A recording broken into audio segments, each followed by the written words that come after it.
మీ తాకట్టు బంగారాన్ని విడిపించిన 30 నిమిషాల్లో క్యాష్ ఇవ్వబడును. కొమ్మూరి గోల్డ్. నమస్తే రమ్మగారు. నమస్తే జయ. రమ్మగారు, బ్రహ్మీ ముహూర్తం అంటాం. ఆ సమయంలో లెగిసి మనం దైవారాధన చేసినా లేకుంటే పిల్లలు చదువుకున్నా అసలు లేవటమే చాలా ముఖ్యం. చాలా సందర్భాల్లో మీరు బ్రహ్మీ ముహూర్తంలో లేవటం గురించి మాట్లాడారు కదా. అసలు ఆ ముహూర్తం యొక్క విశిష్టత ఏంటండి? మనకి సూర్యుడితో పాటు కదా మన సైకిల్ వెళ్ళేది. అవును, ఇది జనరల్ గా చెప్పుకుందాం మనం. బ్రాహ్మీ ముహూర్తము, దాని ప్రాశస్త్యము పెద్దవాళ్ళు ఎవరైనా చెప్తూనే ఉంటారు. మనం సూర్యుడితోటే మాట్లాడుకుందాం. ఈ సూర్యుడిని హోరా కాలాలు అని చెప్తుంటారు. ఈ హోరలు ఏంటంటే ఒక్కొక్క గ్రహం ఒక్కొక్క సమయంలో యాక్టివ్గా ఉంటుంది. వరుసగా హోరలు మారుతూ ఉంటాయి. ప్రతి రెండు గంటలకి చొప్పున మారుతూ ఉంటాయి, గంటన్నర చొప్పున మారుతూ ఉంటాయి. ఈ సమయంలో ఈ సమయాల్ని బట్టి మన శరీరంలో ఉన్న అవయవాల పనితీరు కూడా బాగుంటుంది.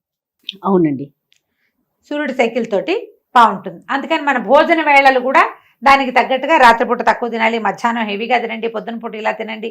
ఇవన్నీ మనం సైకిల్ని బట్టే కదా చెప్పారు. అవునా? ఇప్పుడు ఈ బ్రాహ్మీ ముహూర్తం అనేది ఎప్పుడు వస్తుంది? తెల్లవారుజామున 3:30 నుంచి 3:30కి బ్రాహ్మీ ముహూర్తం.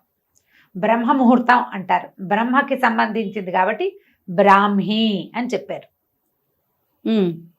బ్రహ్మ ముహూర్తం, బ్రహ్మకి సంబంధించిన ముహూర్తాన్ని బ్రాహ్మీ ముహూర్తము అంటారు. ఇప్పుడు ఈ 3:30 నుంచి 3:30 నుంచో లేచి తెల్లవారుజామున ఆ సమయంలో బ్రెయిన్ యాక్టివ్గా ఉంటుంది. సూర్యుడు రావడానికి ముందు, ఆయన రావడానికి ముందే కదా ఇదంతా జరిగేది. తర్వాత వేగు పొద్దున వెనముద్దలాగా వేగు చుక్క పొడుస్తుంది అని చెప్తారు. ఆ చుక్క పొడిచేసరికల్లా మనం ఈ సైకిల్తో పాటు ఎవడైతే సూర్యుడితో పాటు లేచి సూర్యుడితో పాటు రోజంతా తిరిగి సాయంకాలం పడుకుంటాడో వాడికి బ్రెయిన్ యాక్టివ్గా ఉంటుంది. ఇప్పుడు దీనికి 3:30కి లేవాలనుకుందాం. దానికి ఎప్పుడు పడుకోవాలమ్మా? వాడు ఎప్పుడు తినాలి? ఎప్పుడు తిని ఎప్పుడు పడుకుంటే వాడు 3:30కి లేవగలుగుతాడు? రాత్రి 10 తర్వాత పడుకుని 11 తర్వాత పడుకుని 3 దాకానే పడుకోవాలంటే ఈ 4 గంటల నిద్రే సరిపోయేంత పద్ధతి ఉంటుందా శరీరానికి? అంత దిటవు లేదు మనకి. ఎలా ఉంటుంది? మనం రోజంతా స్ట్రెస్లో గడుపుతాం. అవునండి, ప్రతి రోజంతా స్ట్రెస్సే. మనం రిలాక్స్ అయ్యేది ఎప్పుడు? ఈ స్ట్రెస్ నుంచి గాఢమైన నిద్రలో. ఆ నిద్ర పట్టే సమయం కనీసం 4 గంటలు అతిగాఢ నిద్ర ఉండి 2 గంటలు కనీసం కాస్త విశ్రాంతితో కూడిన నిద్ర ఉండాలి మనకి. 3:30కి లేవాలి అంటే 2:30, 1:30, 12:30, 11:30, 10:30, 9:30, 6 గంటలు. అంటే నువ్వు 9:30కి కనీసం పడుకోవాలి. కనీసం 9:30కి పడుకోవాలంటే దీనికి 3 గంటల ముందు తినాలి సిస్టమ్. 6:30కి అన్నం తింటే 6:30కి డిన్నర్, రాత్రిపూట సప్పర్ అంటాం. పోనీ మనం రాత్రిపూట తినగలిగే ఆహారం 6-6:30కి సూర్యాస్తమయం అవుతూనే తినేసేవనుకో, గూట్లో దీపం నోట్లో ముద్ద. అవును అవును, తిన్నావనుకో, అప్పుడు నువ్వు 9:30కి పడుకోగలవు. ఇప్పుడు ఏ చదువు చదువుకునేవాళ్ళు, ఏ ఉద్యోగం చేసేవాళ్ళు, ఏ వ్యాపారం చేసేవాడు 6:30కే ఇంటికి వచ్చి అన్నం తిని కాసేపు వ్యవహారాలు అవి ఇవి చూసుకుని చదువుకుని ఇల్లు వాకిళ్ళు సవరించుకుని 9:30 పడుకుంటారో చెప్పు? కనీసం 8th 9th క్లాస్కి వచ్చిన పిల్లల వల్ల కూడా కాదు కదా. అవునండి, వాళ్ళకు కూడా ఏవో స్పెషల్ క్లాస్ ఉంటే 7ంటి 10th క్లాస్ పిల్లాడు మా అబ్బాయి 7ంటికి ఇంటికి వచ్చేవాడు. ఇది వరకు 7 ఈవినింగ్ అక్కడ ఆకలేసి ఏదైనా చిన్న స్నాక్ తినేస్తే 7కి వచ్చి అన్నం తినరు పిల్లలు. అంతే కదా. అన్నం వేళ వెనక్కి వెళ్ళిందా? వీడిని బ్రాహ్మీలో లేవరా, మాహేశ్వరిలో లేవరా అంటే ఎట్లా వేస్తాడమ్మా చెప్పు? చాలా కష్టం రమ్మగారు, ప్రాక్టికల్ గా కష్టం. కానీ ముహూర్తానికి ఉన్న బలం అయితే ముహూర్తానికి ఉంది. పోనీ 3:30 కాదు 4 దాటాక, పోనీ 4 కాదు 5కి లేవాలన్నా నువ్వు రాత్రి 10కి పడుకోవాలి. 10 గంటలకు పడుకునే వాళ్ళు చక్కగా లేస్తారు. చాలా మంది మేము లేస్తున్నాం అని పెడతారు. నువ్వు చెప్పు, 12ంటికి పడుకుని 3:30కి లేస్తామని చెప్పగలిగే వాళ్ళు ఎంతమంది ఉంటారు? అస్సలు ఉండలేకపోతే. అందులో విద్యార్థులు ఉండరు, ఈ కుర్రాళ్ళు చదువుకునే పెద్ద పిల్లలు ఉండరు, కొత్తగా ఉద్యోగాలు చేసుకునే వాళ్ళు ఉండరు. ఎవరు ఉంటారు? కడు వృద్ధులు, పెద్దవాళ్ళు, ఏ పని లేని వాళ్ళు, పగలు నిద్రపోగలిగే వాళ్ళు. ఇది మెయిన్. నిద్ర తక్కువ ఉన్నా సరిపోయే ధోరణి ఉన్న శరీర ధర్మమే అలాంటిది ఉన్నవాళ్ళు లేస్తారు. యోగులు వీళ్ళు లేవగలుగుతారు. లేని వాళ్ళు ఎవ్వరూ లేవలేరమ్మా. ఈ బ్రాహ్మీ ముహూర్తాన్ని పట్టుకుని బ్రాహ్మిలో లేవాలి లేవాలి అంటే చావగొట్టకూడదు జయ. అది పొరపాటు. మన కాలధర్మాన్ని మనం ఇప్పుడు ఎలా ఉన్నాం దాన్ని బట్టి కదా. ముందువన్నీ మార్చుకోకుండా ఒక పాయింట్ నే పట్టుకొని దాని చుట్టూనే తిరుగుతున్నామేమో అనిపిస్తా ఉంటది ఒక్కొక్కసారి కదరమ్మ గారు. ఇవి ఇట్లా చెప్తారు పెద్దవాళ్ళు ఎవరో, బ్రాహ్మీ ముహూర్తంలో లేస్తే ఎంత అద్భుతంగా ఉంటుందో చెప్తారు. నిజమే, జీవితంలో చాలా మార్పులు వస్తాయి పొద్దున్నే లేవటం వల్ల. నువ్వు పొద్దున్నే లేచి మధ్యాహ్నానికి కూడా నువ్వు ఇదే యాక్టివ్నెస్ తో ఉండగలిగే వాడైతే, అవును, నిద్రపోకుండా ఆ రాత్రి పడుకునే 4-5 గంటల నిద్రే నీకు సరిపోతుందంటే నువ్వు ఇలా 9ంటికే నిద్రపోగలిగే అవకాశం ఉంటుంది. కొంతమంది పడుకుంటున్నారు ఇప్పుడు అట్లా. అది అందరికీ ఎట్లా కుదురుతుంది? ఒక ఇంట్లో కుదురుతుంది, కుదరొద్దండి. వాళ్ళు మేము 7ంటికే అన్నం తినేస్తాం, 9ంటికే నిద్రపోతాం, మేము 6ంటికే తింటామంటారు. అన్నిళ్లలో అది కుదరది, అస్సలు సాధ్యం కాదు. మేము చేయలేం చేయాలి, నేను చెప్తా కదా. అదే అందరికీ సాధ్యం కావచ్చు. చెప్పలేను, అందుకని నాకు చెప్పబుద్ధి కూడా కాదు. నేను లేవట్లేదు, నేను లేవలేను, ఎలా చెప్తాం? 11 గంటల దాకా చదువుకుంటాను నేను. ఇప్పుడు నాలాగా చదువుకునే వాళ్ళు 11కి 11ంటికి నేను ల్యాప్టాప్ ఆపుతుంటే కూడా హలో రమా గారు అని ఒక మెసేజ్ వస్తుంది నాకు.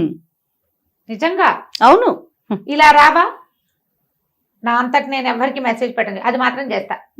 పొరపాటు కూడా రాత్రి 9 నేను ఎవరికి హలో కూడా అన్నా. వాళ్ళే చేస్తే ఇంకా నాకు తప్పదు. అందరూ ఇప్పుడు నా బొట్టి వాళ్ళే ఉన్నారు కదా. మనం పనులు మానేసుకుని ఆపేసుకుని ఏమీ చేయక్కర్లేదు మనకు, లేదా మనకు పని చేయవలసిన అవసరం లేని పరిస్థితి అయితే నువ్వు అలాగే తొందరగా పడుకుని బ్రాహ్మీ ముహూర్తంలో లేస్తావు. లేదా మధ్యాహ్నప్పుడు ఏదో కాసేపు ఒక అరగంట అట్లా ఒక కొడుకు తీస్తే, పవర్ నాప్ తీస్తే ఓకే అనుకోవచ్చు. ఇంత కొంచెం నిద్ర సరిపోతుంది, అలవాటు చేసుకోవాలి అని చెప్పే మహానుభావులు కూడా కొంతమంది కనిపిస్తారు. అందరికీ సరిపోదు రమ్మగారు, చాలా ఇబ్బంది పడిపోతారు నిద్ర సరిపోతే. ఎంత జబ్బు చేస్తుందో. అవునండి, సరిపడా నిద్ర లేకపోతే జబ్బు చేసినట్టు అయిపోతారు.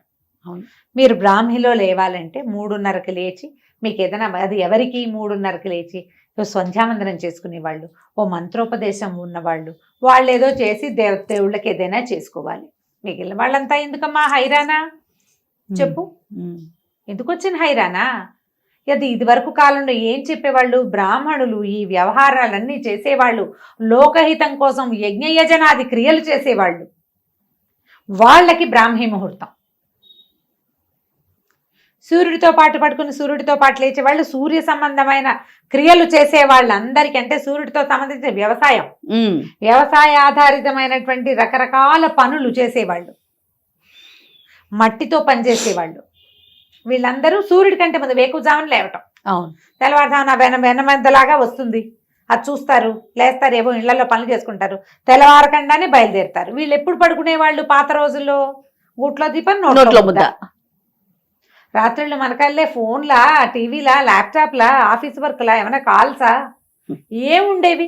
వాళ్ళు చేశారని మనం కూడా చేయాలంటే ఎలా కుదురుతుంది?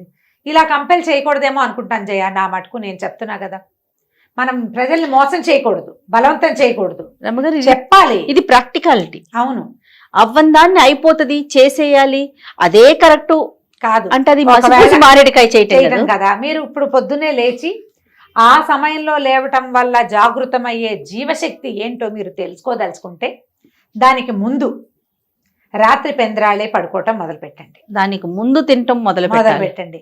6:30-7 అవ్వాలి లోపల 6-6:30 కల్లా అన్నం తినేయండి. మీరు ఏం తింటారో, అన్నం తింటారా, రొట్టెలు తింటారా, జావ తాగుతారా, అంబలి తీసుకుంటున్నారా, ఒట్టి రాగి మాల్టే తీసుకుంటారా, ఏది తీసుకున్నా 7 అవ్వకూడదు. సూర్యాస్తమయం అవుతూనే మీ అన్నం అయిపోవాలి. 9-9:30 కల్లా నిద్రపోండి. దానికి అరగంట ముందే స్క్రీన్ టైం ఆపేయండి. పిల్లల్ని నిద్రపుచ్చుతాం మనం. అప్పుడు పిల్లల్ని నిద్రపుచ్చి మన పనులు మనం చేసుకుంటాం సాధారణంగా. ఇప్పుడు మనం ఏం చేయాలి? ఇలా నిద్రపోతే అప్పుడు మీరుకి పెందరాళే పొద్దున్నే లేచే అలవాటు అవుతుంది. ఇప్పుడు ఎప్పుడు పడుకున్నా నాకు 4కే మెలకు వస్తుంది, గంట కొట్టినట్టు అని చెప్పేవాళ్ళు కొంతమంది ఉంటారు. వాళ్ళ క్లాక్ అట్లా ఫిక్స్ అయిపోయి ఉంటుంది. ఫిక్స్ అయిపోయిన క్లాక్ వాళ్ళకి చెప్పేదేమీ లేదమ్మా, మీరు మహానుభావులు, మిమ్మల్ని పొద్దున్నే మీ కాళ్ళకి దండం పెట్టాలి మేము. ఫిక్స్ కాని వాళ్ళ సంగతి. ఇలా చెయ్యాలనుకుంటే కనుక రాత్రి పడుకోండి. శరీరాన్ని శ్రమ పెట్టకూడదు. ప్రధానంగా చెప్తారు, శరీరమాద్యం కలు ధర్మ సాధనం అని. మనకు ఇది ఉంటే ఏదైనా చేస్తాం, ఏదైనా చెయ్యి. దీన్ని అనారోగ్యం పాలు చేయబోక, బలవంతం పెట్టద్దు. ఇలా చెయ్యి, రాత్రి పడుకో, పొద్దునేలే. ఈ సమయంలో ఏంటంటే మనకి శరీరం, ప్రపంచం అంతా ఆక్సిజన్తో నిండి ఉంటుంది, ప్రశాంతత ఉంటుంది, శబ్దాలు ఉండవు. ఒక్క ఓంకారం చేసిన ఓం అన్నామంటే మన ఓము మనకే 100 సార్లు వినపడుతుంది. ఉమ్. ఒక్క మంత్రం చేసామంటే అది 100 సార్లు చేసినట్టుగా అవుతుంది. సమయం వల్ల సూర్యోదయానికి ముందు ఆ సమయంలో ఉండేటువంటి ఎనర్జీ వేరేగా ఉంటుంది. ఆ సమయంలో చేసేటువంటి మంత్రోచ్చారణ కానీ, దైవ సేవ కానీ, విద్యాభ్యాసం కానీ చాలా మంచి ఫలితాన్ని ఇస్తాయి. ఉమ్. హ్యాండ్ రైటింగ్ బాగుండని వాళ్ళు పొద్దున్నే మొహం కడుక్కోకుండా రాసుకోమనేవాడు మా రంగబాబు. ఉమ్. హ్యాండ్ రైటింగ్ బాగుండేది కాదు. పొద్దున్నే లేవగానే పొద్దున్నే లేచి 5ంటికి లేచి మొహం కడుక్కోవద్దు, కూర్చుని రాసుకో ఓకే, అని రాస్తే అప్పుడు హ్యాండ్ రైటింగ్ బాగుంటుందని. బాగుందిగా. ఇలా ఏవైనా చెయ్యాలి. ఇప్పుడు ఏదైనా మంత్రోపదేశాలు అవి ఉన్న వాళ్ళకి మనం చెప్పేది లేదు, వాళ్ళు ఎలాగూ లేస్తారు. ఎర్లీ మార్నింగ్ లేవటం ఎప్పుడు కూడా సూర్యుడి కంటే ముందు లేవడం చాలా ఆరోగ్యకరం. అది బ్రెయిన్కి మంచిది, శరీరానికి మంచిది. రోజు చాలా మిగిలిపోతుంది మనకి. అవును. లేటుగా లేస్తే ఏముంది, బద్ధకం మిగులుతుంది, సమయం మిగలదు, వేస్టేజ్ ఎక్కువ ఉంటుంది. మనకి అలా లేటుగా లేవటం అనేది ఒకటి ఫిక్స్ అయిపోతుంది బ్రెయిన్. ఆ లేటుగానే లేస్తాం, ఎప్పుడు పడుకున్నా లేటుగానే లేస్తూ ఉంటాం. దానికి ఫిక్స్ చెయ్యొద్దు. ఉమ్. కానీ ఈ బ్రాహ్మిలో లేవాలని మీరు 1 గంటకు పడుకుని 3:30కి లేచి కూర్చుని ఏం చేస్తారు, కళ్ళు పడిపోతూ ఉంటాయి, ఒళ్ళు వాలిపోతూ ఉంటుంది. ఎందుకు? అది మైండ్ యాక్టివ్ గా వర్క్ యాక్టివ్గా చేయదండి. ఉండదు. నువ్వు సరిపడా నిద్రిస్తే, నిద్ర కనుక ఇస్తే షార్ప్ గా ఉంటాం, బ్రెయిన్ షార్ప్గా ఉంటుంది. ఆ సమయంలో ఉండేటువంటి పాజిటివ్ ఎనర్జీని మన మైండ్ అండ్ సోల్ తీసుకోగలుగుతాయి. అవును. ఫిట్గా ఉంటాం.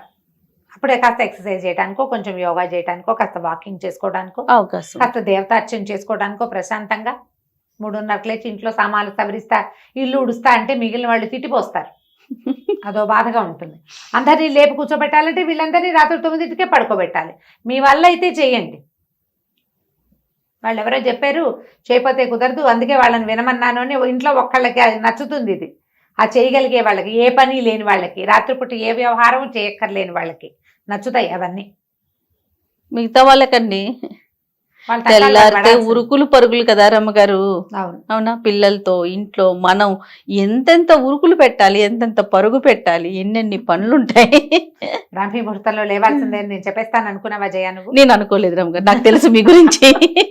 లేవండమ్మా, అవకాశం ఉన్నప్పుడు. ఇప్పుడు పండగలు అప్పుడు తెల్లవారుజామునే లేస్తాం. అవును, అవును. పొద్దునే తలంట్లు పోసుకోవటానికి, పూజ అది ఏర్పాటు చేసుకోవటానికి. ఇదే మనం అలవాటు చేసుకుంటే భలే బాగుంటుంది అని అనిపిస్తుంది. అది ఎప్పుడన్నా ఒకసారి లేస్తాం కాబట్టి.